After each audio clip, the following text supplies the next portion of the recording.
On the news tonight, women stage solidarity walk for APC presidential candidate Bola Tinubu in Lagos.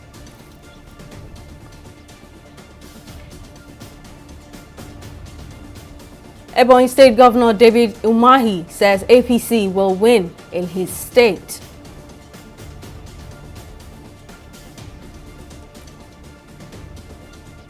And Nigeria in dire need of competent leaders to manage change, Gbajabiamila tells Nigerian youths.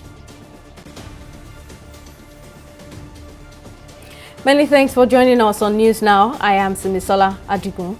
The Speaker of the House of Representatives, Femi Gbajabiamila, says Nigeria needs leaders with capacity and character to lead it at this time of her history. Gbajabiamila made this known during the official inauguration of the Legislative Mentorship Initiative Program in Abuja on Monday. The Speaker explained that one of the reasons for the initiative is the need to mold leaders with the capacity to make quality decisions in politics and governance. On his part, the Director General of the Nigerian Institute of Legislative and Democratic Studies, Abubakar Sulaiman, says the purpose of the initiative is to expose young Nigerian men and women to the fundamentals of legislative practice and procedure. Whatever happens, Nigeria desperately needs leaders with the capacity and character to manage change. The consequences of the changes happening in our world today will depend on how we respond, the decisions we make, and the ideas we choose to invest in. The quality of our decision-making in politics and governance will define the course of our country. Whether we achieve progress, prosperity, peace, and security for all our people depends entirely on the capacity and competence of our political leadership. The Legislative Mentorship Initiative, LMI, aims to identify and train the next generation of public sector leaders, particularly in the legislature. The legislature remains the least understood arm of government and an easy target for criticism and attacks. This is not unusual, nor is it unique to Nigeria. Several studies, including one by our institute, have shown the pervasiveness of poor perceptions of parliament worldwide. As the direct representative of the people, the institute of the legislature is not only the cornerstone of democracy, but the most accessible and accountable to the people that elected them in. It has been 62 years of growth and progress in our journey of nation building. There have been challenges along the way, but the resilient Nigerian spirit keeps us going.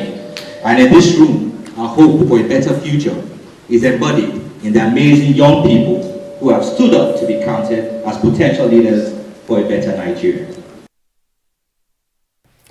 Women in the ruling All Progressives Congress, APC, have staged a walk in support of the presidential ambition of the former Lagos State Governor Bola Tinubu and the incumbent governor of the state, Governor Babajide Sanwo-Olu. The women in their hundreds gathered at the Tinubu Square on Lagos Island and other locations in the state for the Solidarity Walk. Notable among the women are the wife of the Lagos State Governor, Ibijoke Sanwo-Olu, wife of the Deputy Governor, Oluremi Hamzat, as well as other top executives of the party. You can see female leaders emerging in the world. It's going to get to Nigeria with a he for she president like Asiwaju Bola Ahmed Tinubu. Wait and see. We have experienced these ways. In the National Assembly years ago, I was there, Abike Dabiri was there, one other sister of us was also there. He made sure we got our quota for Lagos State and he sent us to National Assembly. I said this is payback time for Asiwaju. For every person that is out there that Asiwaju has empowered, we should be out. We should forget the past and come out. He's done so much, he's done well for us. That's all I have to say here. Everything here today is about him. He laid the blueprint for Lagos State. That is why you can see Governor Jide Sanwo-Olu performing today. Everybody following the blueprint of Asiwaju Bola Ahmed Tinubu. It is we women that vote. It is we women that comes out. It is we women that canvas. And we want to show them that we can win. We are more than this. A lot of people are still outside. We are going to win for Asiwaju. We are the ones training our children. We are the ones in charge of the youth. And we will continue to educate our youth not to be deceived by anything, because our youth needs to know that we don't follow blindly. We're educated, we're enlightened, and we know that this is the person, Asiwaju Bola Ahmed Tinubu, is the person that can move Nigeria to the next level. Asiwaju cares for the youth. He cares for the women, he cares for the men, he cares for the elites. We have prepared, we are ready to take our father, Asiwaju Bola Ahmed, to Aso Rock by the grace of God. You can see the number of women that are out here this afternoon. Very colorful, it's a beautiful event, it's a very colorful event. That is an indication that they are in support of Asiwaju, and they will do whatever it takes to take Asiwaju by the grace of God to Aso Rock. In a related development, residents of Cross River State have embarked on a 2 million man march across major streets in the state to pledge support for the Labour Party's presidential candidate Peter Obi in the 2023 general elections. Describing Obi as the solution to move Nigeria to its promised land, the supporters say the former Anambra State governor is capable of turning the country around by tackling insecurity, strikes by the Academic Staff Union of Universities, amongst others. The participants at the rally said enough is enough to the era of vote buying, even as they called on Obi supporters nationwide to vote en masse come 2023. Monday's rally in Cross River followed Saturday's rallies in major cities in Nigeria, where thousands of Obi Dati supporters staged peaceful rallies. Since gaining independence from Britain in 1960, Nigeria has gone through a series of transformations, reformation and growth. But all this is not without its challenges, as the country from 2016 to 2021 was the poverty capital of the world. In this report, our correspondent Abisola Adebayo identifies how well the country has performed for the past 62 years since independence and the several challenges plaguing the acclaimed giant of Africa. When Nigeria gained independence on October 1st, 1960, the streets of the nation went agog with joy of freedom and aspiration for a better society. After independence, the nation's democratic dispensation has been successively disrupted by a civil war, a truncated civilian government and military coup that eventually culminated in the transition to civilian rule in 1999. Since then, the country has enjoyed unbroken democracy that has lasted for over 2 decades, and to some, this is arguably the greatest feat Nigeria has achieved as a developing nation. 23 years after, there seems to be not much that calls for celebration, as the country is still referred to as an underdeveloped nation.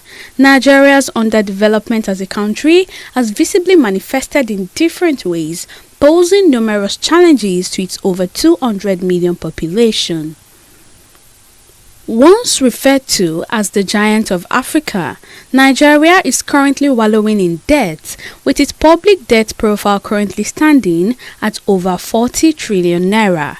The country is also plagued with high inflation and a depreciating local currency, resulting into an unstable economy.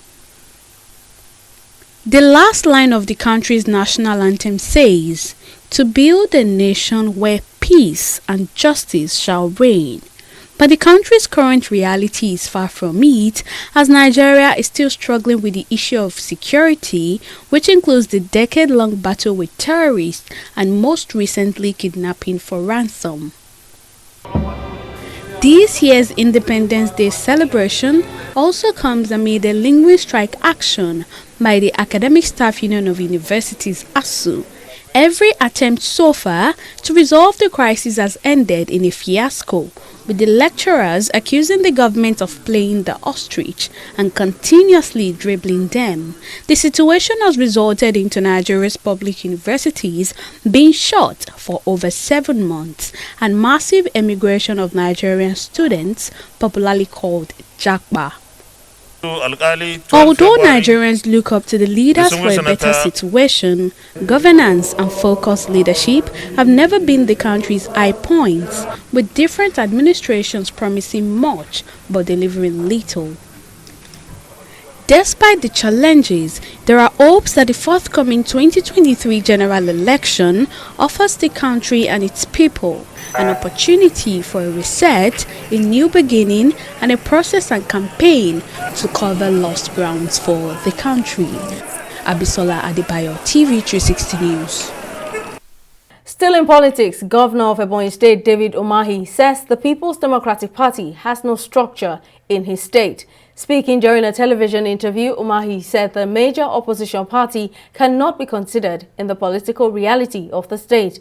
The Ebonyi governor added that the delay in the commencement of the APC's presidential campaign will not hurt the party's chances at the polls. In November 2020, the governor decamped from the PDP to the ruling All Progressives Congress APC, citing injustice done to the southeast. The federal government, the United Nations system in Nigeria and UNICEF has signed an agreement on the handover of protocol for children encountered in the course of armed conflict in Nigeria and the Lake Chad Basin region. Speaking at the event, the UNICEF country representatives Christian Munudet said the signing of the protocol is born out of negotiations between Nigerian military authorities and the world body.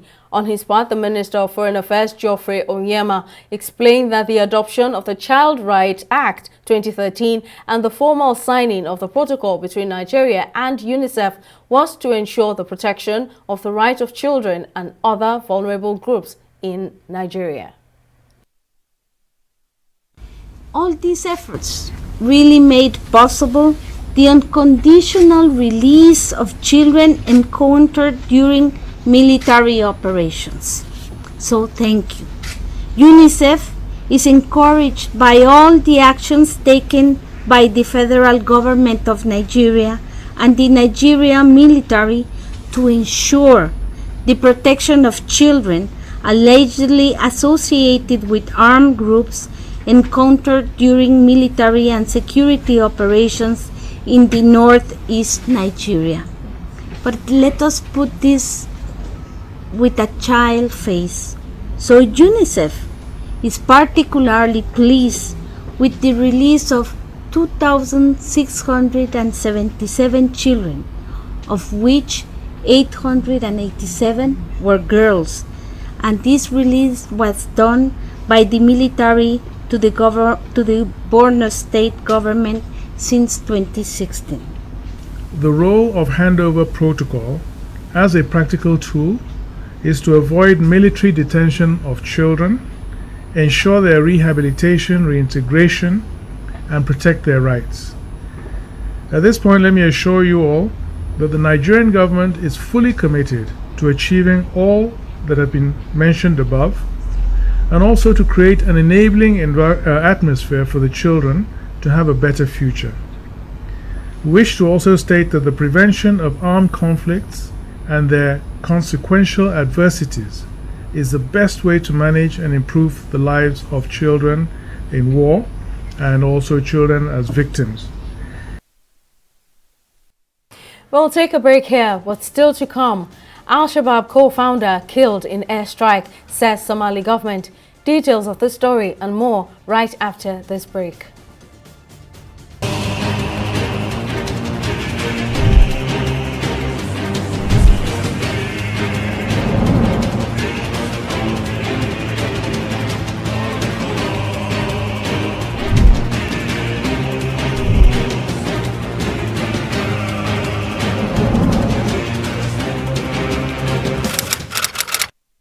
Nigerians, elections are here again. Let us shun violence. Let us play the game according to the rules. Do not be a thug. Say no to violence. Let's rise and defeat violence, crime, and sabotage against the peace of our nation. Nigeria is the only country we have. We must do everything to keep it united. We must avoid any act that promotes hate and disintegration. Say no to separatist movement, terrorism, extremism, fake news, hate speech, religious bigotry, and any act that tends to divide us as a nation. Watch out for strange gatherings and suspicious movements. Restrict access to sensitive documents and data, the disclosure of which may damage national security. Educate your staff and family, particularly on measures to safeguard information and report security breaches. Apply relevant legal security guidelines to protect yourself and your neighbors. Due to misinformation and wrong choices, some idle persons resort to vices in their greed to get rich quick. They resort to kidnapping, killings for rituals, and other heinous crimes. Avoid wrong use of the social media. Before you broadcast that false message, think twice. Ask whether it will promote peace or violence. For safety at home, still be security conscious. Educate your household on safety tips. Report all suspicious movements and persons to the security agencies nearest to you. Be a good citizen. Be patriotic. To pass security information, please call 0813-222-2105, 0915-339-1309, 0908-837-3514, or send a mail to dssPR@dss.gov.ng. This message is from the Department of State Services, DSS. Welcome back. Now here is a recap of our top stories tonight. Women in the ruling All Progressives Congress APC have staged a walk in support of the presidential ambition of the former Lagos State Governor Bola Tinubu and the incumbent governor of the state, Governor Babajide Sanwo-Olu. The women in their hundreds gathered at the Tinubu Square on Lagos Island and other locations in the state for the Solidarity Walk. Notable among the women are the wife of the Lagos State Governor, Ibijoke Sanwo-Olu, wife of the Deputy Governor, Oluremi Hamzat, as well as other top executives of the party. Well, in case you missed any of our news bulletins or for more updates, do log on to our website on www.tv360nigeria.com. You can also follow us on our social media platforms on Twitter, Instagram, YouTube, and Google Plus at TV360 Nigeria. On Facebook, we're at TV360 Online.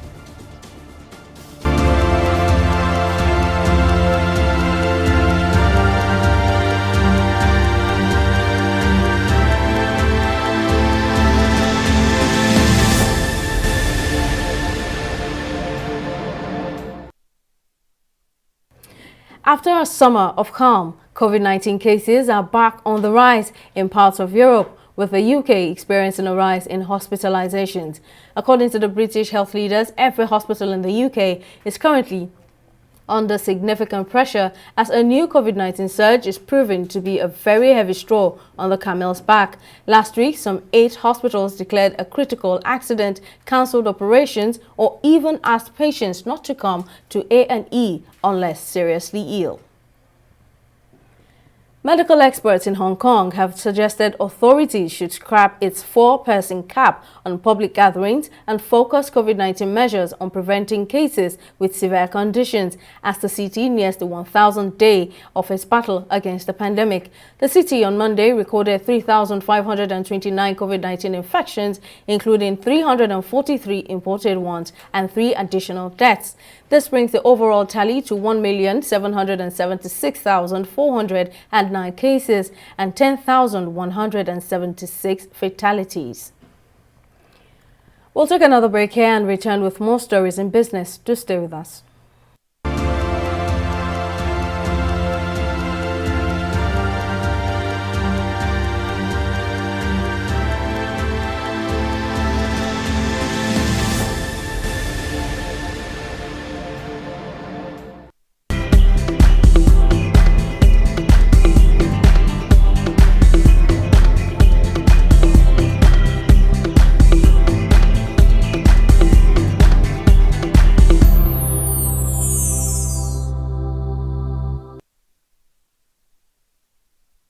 Welcome back. Now let's join Abisola Adebayo for more stories in business. Over to you, Bisola. Thank you very much, Simisola. Welcome to Business News. The Nigerian government has announced that it is set to reopen the Trans-Niger Pipeline, the nation's major liquid hydrocarbon delivery channel, which has been under force majeure for over 6 months. The Group General Manager of National Petroleum Investment Management Services, Bala Wunti, made this known during the weekend. Wunti said in efforts towards reopening the pipeline, the NAPIM's leadership under the General Manager of Joint Venture Operations, Zakaria Budawara, had spent the last 1 week with Bodo community in Gokana local government area of River State, where the pipeline is situated. He said the visit was of monumental significance as it provided them with the opportunity to reconnect with the people of the Bodo community.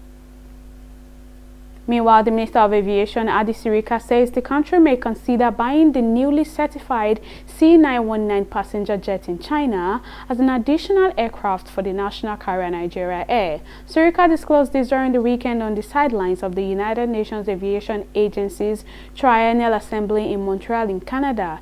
Sirika explained that the goal is to increase the number of planes for Nigeria Air to 30 planes by 2025. He said the new airline would have a mixture of Airbus and Boeing planes, adding that the carrier is also willing to look at Chinese narrow-body jets, with Chinese regulators certified on Friday. Well, that's all we have for you on Business News this evening. Back to Simisola for the rest of the news. Thank you, Abisola. Now in Somalia, the government says its armed forces have killed Abdullahi Nadir, one of the co-founders of Al-Shabaab, in an operation with international partners. The country's information ministry confirmed the development in a statement on Sunday.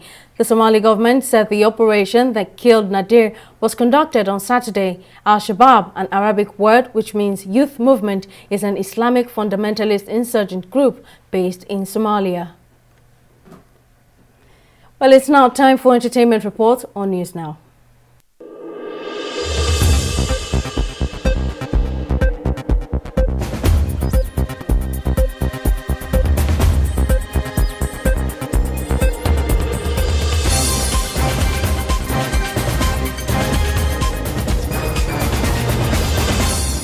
After 72 days of several intrigues, confrontations and surprises, and surviving nominations for eviction close to 8 times, Ijeoma Josephine Otabo Fina has emerged the winner of the Big Brother Naija Level Up Season 7. The 25-year-old, who was announced as the winner on Sunday night, polled 40.74% of the total votes, closely followed by Brian, who polled 28.74% in the final. Fina becomes the second female winner of the show and walks home with 100 million naira grand prize. The 2022 edition's grand prize is the highest since the Big Brother Naija reality show started in 2006. Earlier, the organizer had said the grand prize consisted of 50 million naira cash and 50 million naira as an estimation of prizes from the show's sponsors. Kunle Afolayan has finally reacted to the Nigerian Official Selection Committee's predominantly nil vote, resulting in no Oscars submission for the second year in a row. The filmmaker, whose latest movie, Anikulapo, emerged one of the top contending entries this year, took to his Twitter handle on Monday to express his delight after the movie was tagged a masterpiece, even though the NOSC think it is not Oscar-worthy. Afolayan's epic launched to rave reviews on Netflix on October the 1st. The movie is the third Netflix and Cap Studios collaboration following Swallow and A Niger Christmas. And that's all we have on the entertainment segment of News Now.